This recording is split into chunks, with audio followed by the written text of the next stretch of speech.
Là, c'est Chloé. Et Emma, sa maman. Et là, c'est moi, la nouvelle centrale vapeur de Calor. Il faut que la robe de Chloé soit nickel car elle va à une fête ce soir. Et avec mon super bouclier anti-goutte, les taches de calcaire, on oublie. Impeccable. Chloé, c'est pas tes chaussures, ça? Calor.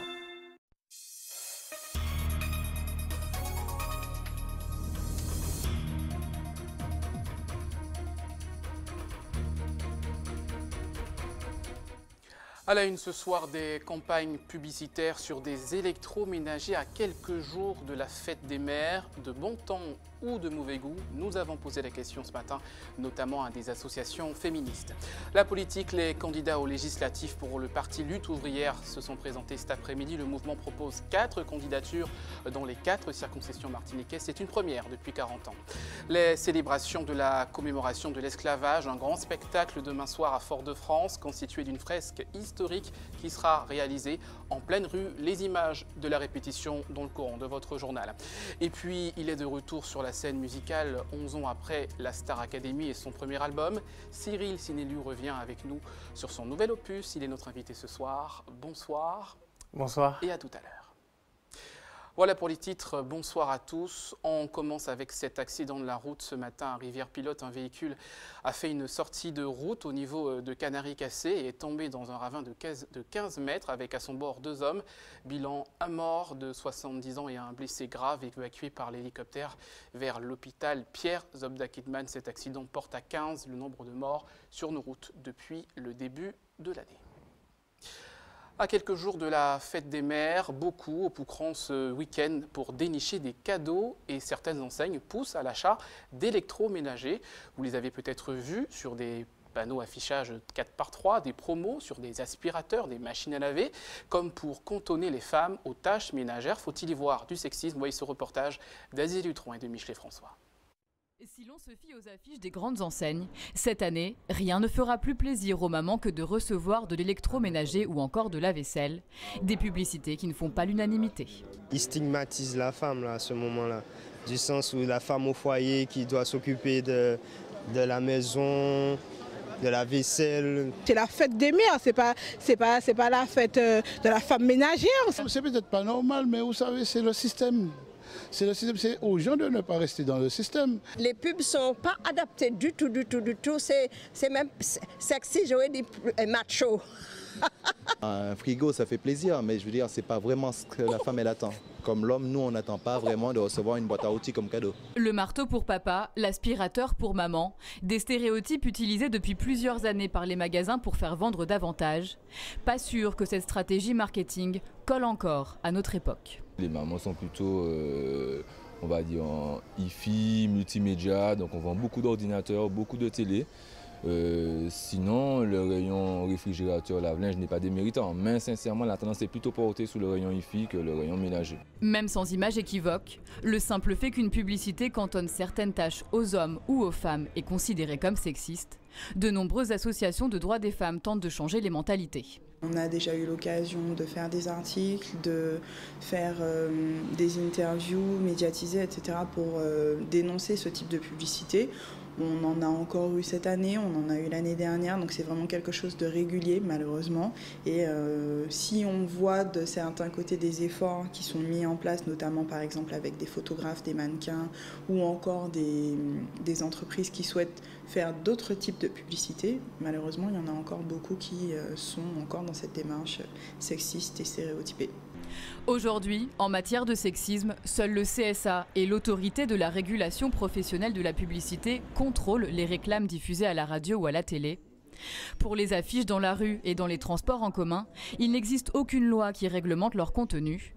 Mais pour l'Union des femmes, les clichés sont d'abord un problème de société. Si en tant que consommateurs nous disons que nous ne voulons pas d'une entreprise dont l'image est sexiste, l'entreprise sera elle-même obligée de se remettre en question par rapport à sa communication et par rapport à sa façon de promotionner ses produits. Depuis fin mars, Paris est devenue la première ville française à interdire l'affichage dans ses rues de publicité jugées sexistes ou discriminantes. Un pas de plus vers l'égalité homme-femme, car le sexisme ne touche pas que la gente féminine.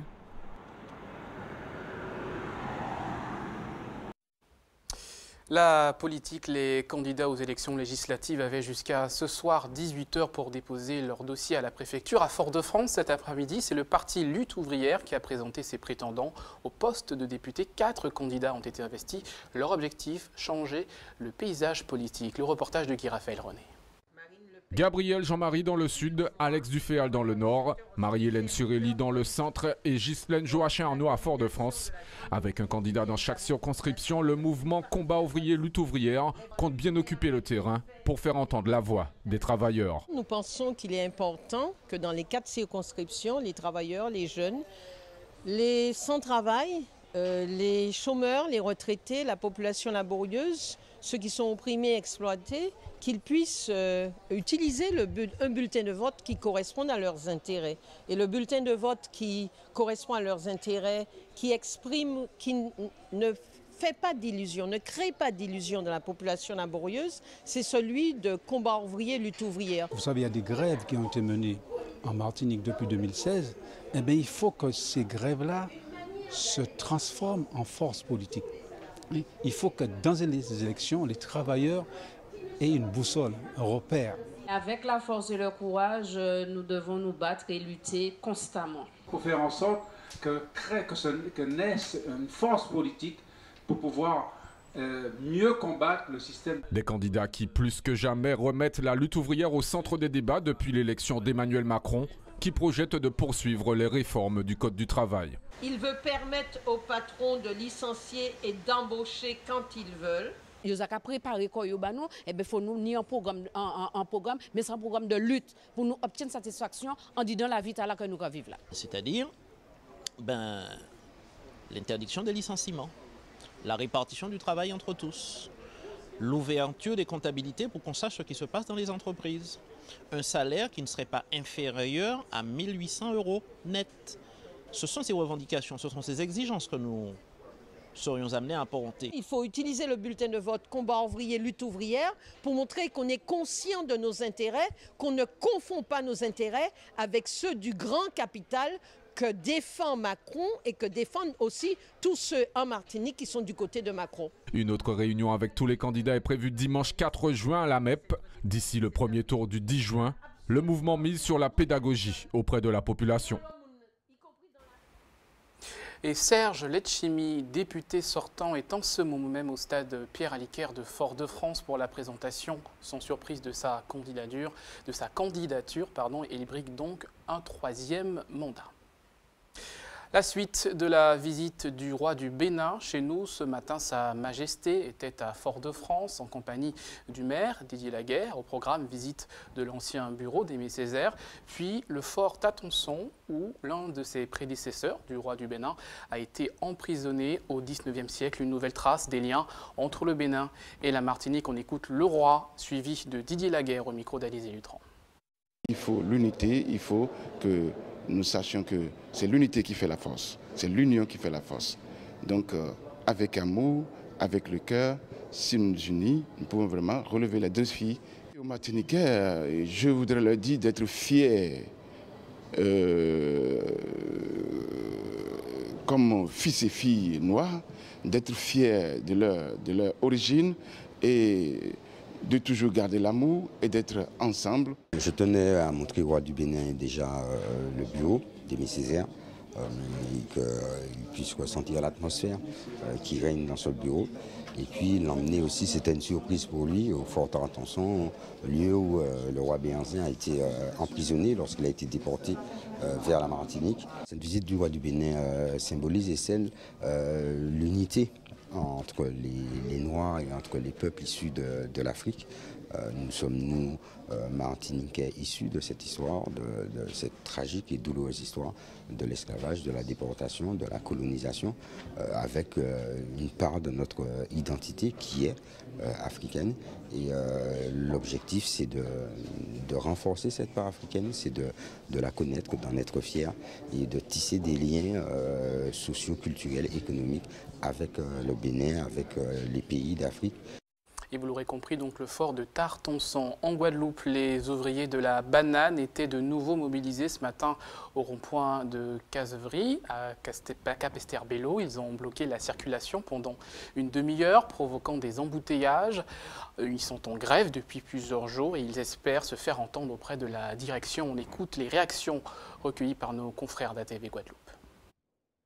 Depuis hier, nous là, c'est vrai, mais nous pouvons avancer. C'est vrai que bon matin là, nous prenons M. Damba en otage. Il était porté produit pour travailler, il travaille pendant nous à ces mouvements nous barrer, nous empêcher de porter produit là pour d'autres travailleurs travailler. Mais jusqu'à présent, nous n'avons pas bon résultat et nous là, nous attendons un résultat concret. Tout le temps nous pas de résultat, nous pouvons mobiliser nous. Ça nous commande, c'est mensualisation des salaires. C'est l'accord qui est signé avec SCA Bois Debout pour nous, même accord là, parce que banane n'a vendre même prix, ces patrons-là, ils ont vendu banane à tout même prix, là, pas ni différence des prix. Le programme là, nous t'es pour faire là, donc avec prise d'otage là, ça, plan nous échoué, ça pour nous te faire bon matin là, mais nous pouvons mettre en marche à 6 pieds depuis lundi, si Dieu veut, nous allons recommencer. Donc nous là, nous pouvons attendre. Et mais nous pouvons baisser bois, il ne faut pas ces patrons-là penser que nous pouvons baisser bois, nous pouvons baisser bois. Nous pouvons perdre aussi, mais nous ne pouvons pas gagner. Social, toujours en Guyane, les inquiétudes du syndicat CDTG à propos de la situation au port de Dégradé-Cannes et surtout avec le rachat prévu par la Société nationale immobilière de 2 bailleurs sociaux du département, la SIGI et la SIMCO. Les explications de Natacha Maltaverne. Après les salariés de la SIMCO, c'est au tour de la CDTG-CFDT de dénoncer l'arrivée de la Société nationale immobilière. La SNI qui a eu le feu vert de l'État pour reprendre les sociétés immobilières des DOM, dont font partie la SIGI et la SIMCO. Pour le syndicat, l'État est en train de brader les bijoux de famille. Pour la SIGI, l'État a déjà acté la transaction. Donc, la SNI détient environ la majorité des actions. Donc, inquiet sur le personnel, inquiet sur les constructions qui sont censées être de 100 par an. Alors, à l'instant où je vous parle, il n'y a aucun logement construit. Ce qui se passe, c'est juste ce qui a été acté il y a 3-4 ans. Donc, pour la SIGI, aucun logement n'est construit. Donc, il faut savoir. Concernant la SIMCO, ben, je pense que c'est nos PIA sur la trésorerie de la SIMCO qui est excédentaire et que ça ne cherche qu'à renflouer les caisses de l'État via la CDC. Et que c'est une opération financière qui ne dit pas, c'est tout. Le syndicat a également abordé la situation à Dégradé-Cannes. Des manutentionnaires de la Somarigue sont en grève. Il faut savoir que les manutentionnaires dépendent de 4 entreprises et que des négociations doivent avoir lieu dans chacune d'elles. Mais ils sont également employeurs dans le cadre du groupement du GEMAG. Tout n'est pas simple. Si le dialogue social n'est pas engagé en temps et en heure, et d'ailleurs, on peut comprendre qu'en ce moment, un manutentionnaire occupé par ses propres négociations internes ne puisse pas s'intéresser à d'autres formulées depuis longtemps. On peut craindre une complication générale du climat social sur le port. En décembre déjà, donc, les collègues du syndicat avaient alerté, voire déposé des documents, et que plus le temps passe, forcément, plus l'exaspération monte. D'autant que, comme ils se plaisent à le rappeler, la ligne de Cayenne n'est pas déficitaire, contrairement à ce que tout le monde dit. La CDTG-CFDT lance un appel à tous les responsables, dont le port maritime, afin qu'ils ouvrent un dialogue franc pour éviter la succession de conflits qui pèsent sur les consommateurs. Restez avec nous à suivre dans votre journal le recyclage, expliqué aux tout petits, à découvrir donc des objets fabriqués par des pensionnats d'une crèche. C'était ce matin au Carbet. Et puis l'athlétisme pour les petits également, dès l'âge de 3 ans, pour les membres de la Cigogne qui préparent un meeting qui se déroulera demain. Mais d'abord, la célébration du 22 mai, une grande fresque historique, une fresque vivante prévue ce samedi 20 mai à 20h sur le boulevard Général de Gaulle à Fort-de-France. Musiciens, danseurs, chanteurs et acteurs présenteront Chemin de liberté. Le reportage de Camille Joseph qui a assisté à la répétition tout de suite. Les tableaux représentent les différentes étapes dans le processus de libération des esclaves et de l'histoire de la Martinique. Tout commence avec la sortie des esclaves de la cale du bateau.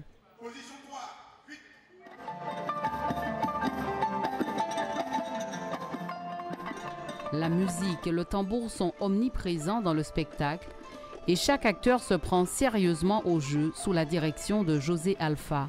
Là, stop là. Va te mettre à vérifier. La quasi-totalité des ateliers du CERMAC, des figurants issus d'associations sont également sur le pont pour que cette commémoration de l'abolition de l'esclavage soit mémorable. Nous sommes en tout une quarantaine. Tambour, tibois, chacha, la voix. Et donc nous avons cette marche symbolique de Roumains qui sort de prison, d'accord, et qui accompagne bien sûr des esclaves de l'époque. Je suis en train de placer les danseurs justement pour qu'ils puissent se repérer par rapport à l'espace, puisque l'espace qu'on avait de l'autre côté n'est pas le même qu'ici. Donc là on est en train de revoir un peu, chaque personne prend son équipe pour pouvoir gérer, pour avancer un peu. Et après, une fois que ça va démarrer, ben là on pourra vraiment lier tous les tableaux. Un spectacle qui se prépare avec professionnalisme, même si on a beaucoup d'amateurs, mais un spectacle qui se prépare dans la rigueur et qui se prépare avec beaucoup de motivation et aussi en prenant en compte le sens de ce spectacle, parce qu'en fait ce n'est pas un spectacle, c'est une cérémonie de commémoration de la libération des esclaves et de l'insurrection de ces esclaves qui nous a permis d'avoir notre liberté aujourd'hui. Malgré des jours et des heures de répétition, les acteurs ne pensent pas à la fatigue. Ils promettent tous d'être à la hauteur de l'événement. Voilà pour cet avant-goût. Rendez-vous donc demain à 20h à Fort-de-France. C'est l'heure de retrouver notre invité ce soir, Cyril Sinilu. Bonsoir. Bonsoir. Et merci d'avoir accepté notre invitation. Alors, vous êtes évidemment gagnant de la Star Academy en 2006. Exactement. Vous avez sorti un album juste après qui a eu un peu de difficulté à trouver son public. Tout à fait. Et vous revenez avec un nouveau single qui est composé de 2 titres. On retrouve justement un extrait tout de suite.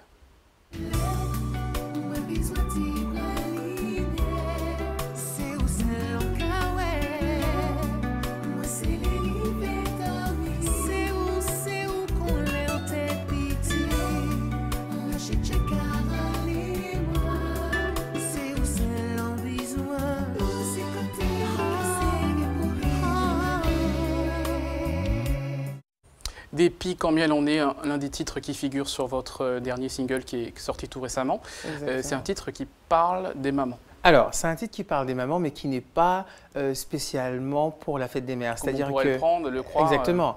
Mais bon, ça tombe très bien. C'est un titre qui on a voulu, avec Jocelyne Béouard, qui a co-signé le titre avec moi, mettre aussi à l'honneur ceux qui sont enfermés, ceux qui sont en prison, ceux qui sont isolés, donc qui ne peuvent pas, en fait, qui expriment ce qu'ils ressentent souvent à travers des lettres. Penser aussi aux mamans qui souffrent, qui sont jugées par rapport au regard des autres. Et ça a été assez émouvant comme projet. Alors c'est un titre en créole, vous chantez aussi en créole sur cette chanson. Est-ce que c'était une envie qui datait de plusieurs années? Alors c'est vrai que les gens ils remarquent que ils le prennent comme un retour en créole. Puisqu'il y a eu l'épisode Star Academy où j'ai chanté en français, mais mon aventure avec le créole a commencé depuis petit. J'ai travaillé avec, j'ai été, si vous voulez, guidé par Sylvanus Pépin, Roger Nally. J'ai fait plusieurs concours de la chanson traditionnelle, et c'est vrai que le créole, c'est ma langue natale, donc du coup j'avais envie de revenir avec un beau texte écrit par une grande dame de la chanson antillaise. Alors on sait qu'au moment où vous avez sorti votre premier album, qui était sorti après votre aventure à la Star Academy, vous étiez un petit peu freiné. Les producteurs vous ont un petit peu empêché d'utiliser le créole dans vos chansons, vous le regrettez? Alors oui et non, c'est-à-dire que la Star Academy c'est quand même une émission française, il y a des contrats, il y a des choses qui sont décidées bien à l'avance, pardon. Et donc je me suis battu, j'ai réussi à mettre un duo avec Princess Lover, mais bon le duo il était quand même en français. Donc c'est vrai que j'ai regretté ça parce que notre langue c'est une belle langue et je pense qu'il y a beaucoup de personnes en France qui aiment le créole, qui auraient aimé entendre des chansons en créole et puis ça marche très très bien. On a des groupes comme Kassav, Malavoie qui voyagent à travers le monde et qui arrivent à promouvoir la langue créole.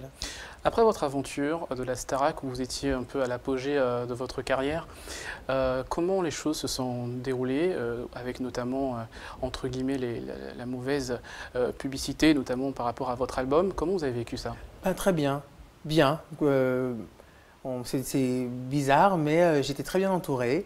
Et quand j'ai vu que l'album ne décollait pas comme prévu, de toute façon c'est très difficile d'avoir un album que moi j'arrivais pas à le défendre parce que c'était pas des titres que j'avais choisis, des titres que je voulais faire. Et puis difficile pour le public de se retrouver en quelque chose pour lesquels ils n'ont pas voté. J'avais habitué des variétés françaises, des variétés internationales. Et là je me retrouve avec des chansons un peu soul qui ne me ressemblent pas. Puis j'ai été bien entouré de la famille, des amis, de ma mère qui m'a quand même conseillé de retourner, d'aller faire mes études. Et puis là, voilà, j'ai décroché un CAPES. Puis aujourd'hui, je suis prof d'anglais en France. Et puis ça se passe très bien parce que j'arrive à allier la chanson et l'enseignement. En France et aussi en Angleterre où vous enseignez le français. Exactement. Quelle place a la musique pour vous? Est-ce que ce nouveau single signe un retour?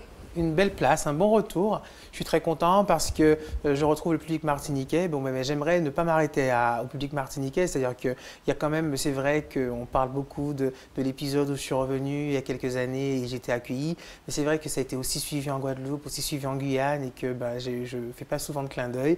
Donc du coup, je pense que je ferai un retour et ça prendra le temps qu'il faudra. Bon, pas autant de temps parce que là, c'est quand même 11 ans après. Mais je reviendrai lentement mais sûrement. Et justement, 11 ans après, que reste-t-il de la Star Academy pour vous? Plus rien. Il n'y a que des souvenirs. C'est-à-dire qu'il y a quand même des souvenirs, mais c'est une aventure que j'ai utilisée comme tremplin. Donc je suis très content d'avoir fait l'aventure, je ne crache pas dans la soupe, mais maintenant je pense qu'il faut quand même que je vole de mes propres ailes et que j'avance vers un nouveau marché, vers de nouveaux horizons. Dernière question, quel conseil vous donnez à ceux notamment qui veulent se lancer dans ces aventures de compétition télé autour de la chanson? On pense notamment à Arnold, candidat malheureux pour The Voice. Est-ce que vous connaissez un peu son parcours? Est-ce que vous êtes en contact avec lui? J'ai suivi Arnold de loin. Je trouve qu'il est très talentueux, que c'est une très belle voix. C'était pour moi une des plus belles voix de The Voice. Mais je sais qu'il a beaucoup de cordes à son arc. Donc du coup, c'est quelqu'un de talentueux qui se produit déjà en Martinique. Et puis je pense qu'il est quand même intelligent. Il sait quand même utiliser The Voice. Ce genre d'émissions-là, il faut savoir les utiliser comme des tremplins. Et je pense qu'il a très bien compris dans quoi il s'embarquait en faisant The Voice. C'est-à-dire que là, il a quand même une notoriété. Il a été suivi par des gens en Martinique, des gens en France. Il pourra utiliser ça comme une carte d'identité pour ses prochaines prestations. Cyril Sinelu, vous êtes en Martinique. Jusqu'à quand? Et notamment, vous avez... Martinique, c'est ça, jusqu'à demain. Donc demain, je suis en dédicace de 10h à 13h au Carrefour Genipa et de 16h à 18h à la librairie antillaise Galéria avant de prendre l'avion. Mais écoutez, merci beaucoup. Merci à vous en tout cas. D'avoir accepté notre invitation. Vous êtes revenu sur votre carrière et votre nouveau single qui est sorti dans les bacs. Merci beaucoup.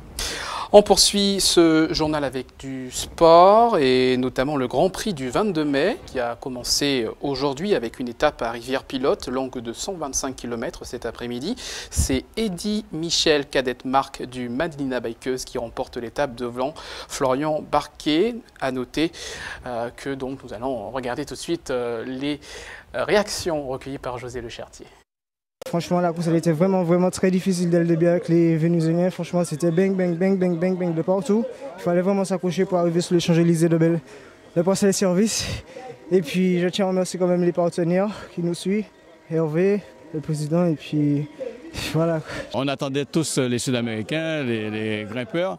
On a vu une très belle course avec. Ils ont répondu présent. On les a vus dans la montagne, on les a vus sur le plat, on les a vus donner le tempo, mais on a quand même vu des coureurs martiniquais bien. On a vu Michael Laurent notamment, qui devrait avoir le maillot du point chaud, qui a fait les sprints, qui était aussi dans le groupe. Et puis un grand bonhomme, Eddy Michel, Cademart, il faut dire qu'il habite pas loin de la ligne d'arrivée. Donc une première étape qui lance cette édition du 22 mai 2017 et on devrait avoir, à mon avis, une très belle course encore. Et notez qu'un contrôle antidopage à l'issue de cette première étape, un contrôle inopiné, une dizaine de coureurs ont été donc contrôlés par l'Agence française de lutte contre le dopage. Un coup d'œil sur l'actualité sportive, justement l'actualité de ce week-end. Il y aura du sport automobile avec le rallye Madinina, des sports de combat avec notamment la nuit des arts martiaux et en sport collectif, les demi-finales retour de la poule des As en handball et les finales de la Coupe de Martinique. L'agenda des sports signé Karel Chassol. Temps fort de ce week-end en automobile, le rallye Madinina. Demain, les vérifications administratives et techniques auront lieu à 14h30 avant le rallye prévu dimanche 9h au Gros Morne. Autre temps fort en sport de combat, la nuit des arts martiaux, elle aura lieu demain à partir de 19h au Palais des Sports du Lamentin. Yol et Gommiers seront au Diamant et à Lance-Figuier à Rivière-Pilote à l'occasion du challenge du 22 mai. Demain 10h, Gommiers, Yol et une embarcation de l'ECTA rallieront le Diamant à Lens-Figuier. Et dimanche, à la même heure, 2 courses sont prévues à Lens-Figuier. De la mer, on passe à la plage du coin au Carbet. Elle servira de cadre au championnat de Martinique de beach tennis dimanche à partir de 8h. Sport collectif en handball, début ce soir des demi-finales retour de la poule des As. Chez les femmes, défait, l'Arsenal devra battre le Réveil sportif pour disputer un match d'appui. Demain 19h, l'USC Citron aura fort à faire face à l'UJ Redoute. Chez les hommes, à partir de 21h30, ce soir, l'Étoile de Gondo devra confirmer face à l'Espoir de Floréal. Et demain, 20h30, USC Citron Sainte-Anne-Cap 110, tout cela au Palais des Sports de Trinity. En football, les finales de la Coupe de Martinique se disputeront demain. Chez les femmes, 18h, l'US Lorinoise sera face au RC Saint-Joseph. Et à 20h, au masculin, la Samaritaine affrontera le Good Luck. Des finales qui se dérouleront au stade Pierre-Aliquer. En rugby, début ce soir 20h des demi-finales du championnat de Martinique. Au Diamant, le RCDM reçoit la Gauloise. L'autre demi-finale aura lieu demain 16h au Robert entre l'US Robert et le CS Militaire. Sport en bref, pour conclure, il y aura du natathlon dimanche 9h à la piscine de Sainte-Marie, de l'équitation samedi et dimanche au centre équestre Équilibre au François et des courses hippiques dimanche à partir de 12h30 à Carrère. Voilà pour l'essentiel de l'actualité. Tout de suite, votre JT des communes.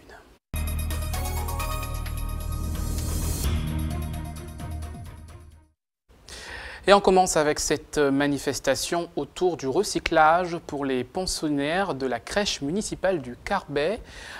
Un exposé de produits fabriqués à base de produits recyclés par les tout-petits, un événement qui vient clôturer un projet de 4 mois sur la protection de l'environnement. On écoute Myriam Taverny, directrice de la crèche, au micro de Guy Raphaël René. Les mardis, les jeudis où les enfants venaient, amenaient des objets plastiques ou carton et donc mettaient dans les bacs respectifs. On a fait ça tout le courant du mois de mai. Depuis le mois de janvier, les enfants ont des activités autour du recyclage avec des matières premières. Voilà. Et là, donc aujourd'hui, effectivement, cette manifestation clôture un peu toute cette sensibilisation. Très tôt, on dit à un enfant de dire merci. On ne lui dit pas quand il est à l'école maternelle. Et l'enfant répète. C'est l'imitation du geste. Refaire plusieurs fois le geste qui fait que finalement on prend une habitude et on le fait de façon systématique. Et donc là, les enfants se sont pris dans le jeu et quelque part ont aussi stimulé les parents pour pouvoir mettre, quand ils voyaient les bacs le matin à l'entrée de la crèche, ils stimulaient les parents en disant j'ai, quand ils voyaient les petits copains aussi avec voilà. Et on leur donnait aussi dans l'après-midi l'occasion de pouvoir mettre dans les bons bacs voilà. Et c'est tout petit qu'on doit apprendre les bons gestes, puisqu'après il y a des habitudes qui se prennent, de bonnes habitudes, et après ça perdure.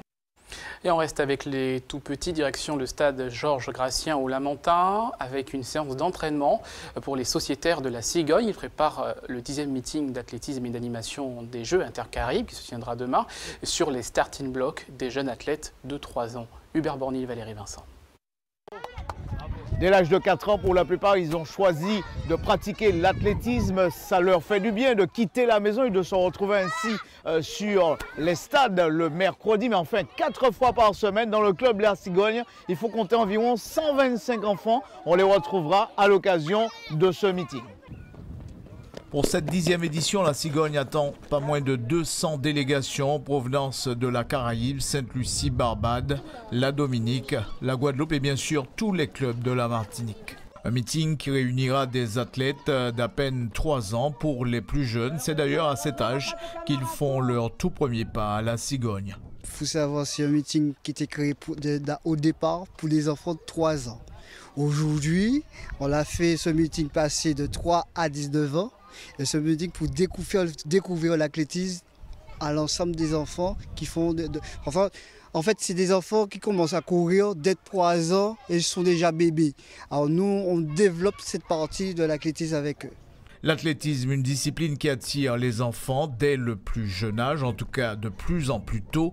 Et les parents jouent le jeu, ils sont nombreux d'ailleurs à les accompagner pour les entraînements en semaine. Pour moi, ça les apporte beaucoup de choses, ça les développe un petit peu et ils aiment ça aussi. On a eu beaucoup de champions qui sont passés vers nous, qui sont partis à l'Aiglon parce que nous, on travaille d'abord les tout petits et ensuite ils passent à l'Aiglon. Et mon objectif, c'est ça, c'est d'abord la passerelle au niveau de l'athlétisme. Nos voisins de la Caraïbe ne viennent surtout pas faire de la figuration, à l'exemple de la Dominique qui a de sérieux atouts. Ça a fait plaisir pour la Dominique et aussi cette lycée à Tigre. Alors, à Tigre qui est tous les jours. Je suis sorti à ce portable, je parler avec un coach à cette lycée-là. Alors, ça c'est bien pour la Cigogne avec tout le monde à Martinique.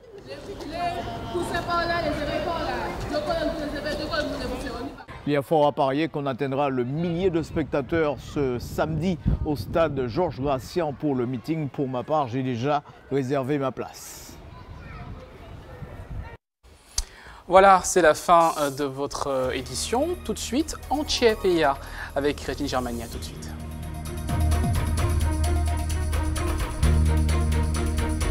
Là, c'est Chloé et Emma, sa maman. Et là, c'est moi, la nouvelle centrale vapeur de Calor. Il faut que la robe de Chloé soit nickel car elle va à une fête ce soir. Et avec mon super bouclier anti-goutte, les taches de calcaire, on oublie. Impeccable. Chloé, c'est pas tes chaussures, ça? Calor.